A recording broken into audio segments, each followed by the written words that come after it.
안녕하세요. 여성을 위한 여성 변호사 안교기입니다.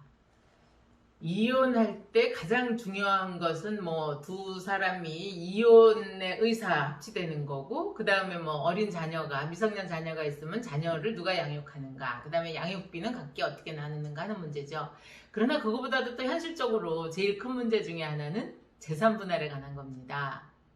최근에 제가 한 사례인데요. 그 남편이 가출을 했어요. 가출한 지가 약 3년 전인데요. 그때는 남편이 재산이 꽤 많았었나 봐요.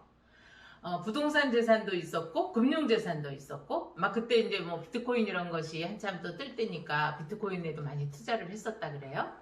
그래서 이제 아내가 알고 있는 재산은 거의 한 15억 상당히 됐었다고 해요. 그래서 우리는 이제 처음에 소장을 넣기 전에는 재산 조회를 할 방법이 없으니까 부동산이야 등기를 열람해 보면 되지만 그 다음은 알 수가 없잖아요. 개인정보이기 때문에 부인이라 하더라도. 그래서 일단 아내의 주장만 갖고 집어넣습니다. 15억 되는 재산에 기여도 60%를 아내한테 줘라 하고 이제 청구를 했는데요. 재판을 하면서 보니까요. 재판을 하게 되면 이제 재산 분할을 청구하는 쪽에서, 달라고 하는 쪽에서 다 입증을 해야 되거든요. 그래서 혹시 그 아내가 모르는 다른 부동산이 또 있을까 해서 국토부에 사실조회도 하고요. 네, 그렇게 해서 조회를 해보고, 또 금융재산에 대해서는 우리가 이제 그 금융기관에 남편이 거래하고 있는 그 금융기관에 조회를 하면은 또 주 거래 그 내역에 보면은 돈이 또 이렇게 빠져. 요즘은 누가 현금 갖고 이렇게 잘 안 하잖아요. 대개는 이제 인터넷으로 뱅킹을 한다든가 하니까 다 이제 거기 나온단 말입니다. 돈의 사용처가 어디에 투자를 한 돈인지, 보험을 넣은 돈인지, 얼로 적금을 들어놓은 돈인지, 그런 게 다 나오니까 그걸 또 이렇게 우리 고구마 줄기 찾아갔더기 이렇게 줄기줄기 찾아갖고 재산 조회를 다 했어요. 그런데 웬일이에요.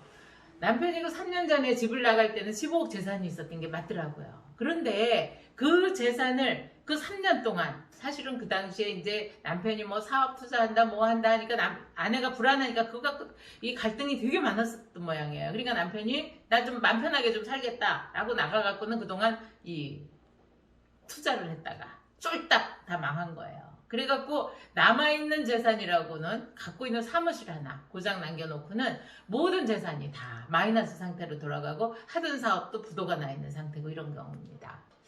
이런 경우에 재산 분할을 어느 시점으로 잡아서 해야 되는가 하는 거죠. 네. 우리 법원에서는요, 원칙적으로 부동산 재산은 사실심이 끝날 당시, 그러니까 대법원은 법률심이기 때문에 거기서는 사실관계를 안 다투거든요. 그러니까 1심, 2심이 끝날 당시에 있는 재산을 갖고 부동산은 따지고요. 가액을 갖고. 부동산은 올라갈 수도 있고 내려갈 수도 있으니까요. 그 다음에 금융재산은 혼인 파탄 시점을 기준으로 해요. 그러면 재산을 만약에 남편 쪽에서는 지금 아내가 지금 이혼 소장을 냈으면 지금 하나도 재산이 없는 상태를 기준으로 하자고 할 것이고, 아내는 남편이 3년 전에 집을 나가갖고 우리님이 그때 혼인 파탄이 됐으니 그동안에 있었던 재산을 갖고 논자 이렇게 하겠죠. 당연히 이제 우리는 그런 주장을 하죠. 그러나 우리 법원에서 볼 때는 사실 지금 나눌 재산이 있어야 나누는 거잖아요. 그러다 보니까 애석하게도 그 아내가 이혼 신청을 할 때를 기준으로 해서 거의 재산이 그 남편 쪽에서 이제 그 과거에 3년 전에 있었던 15억 되는 재산 다 까먹고 지금 남은 사무실 하나 3억 갖고 나누면서, 다만 그 사이에 남편이 재산을 어떻게 해요? 일구고 보존한 게 아니고 까먹은 거 아니에요. 네, 낭비했다, 탕진했다, 전부 주식 투자하고 이래갖고 탕진이 됐더라고요. 그런 거에 터잡아서 그 비율을 좀 달리해서 아내 쪽에 조금 더 높게 해서 재산 분할을 한 경우인데요.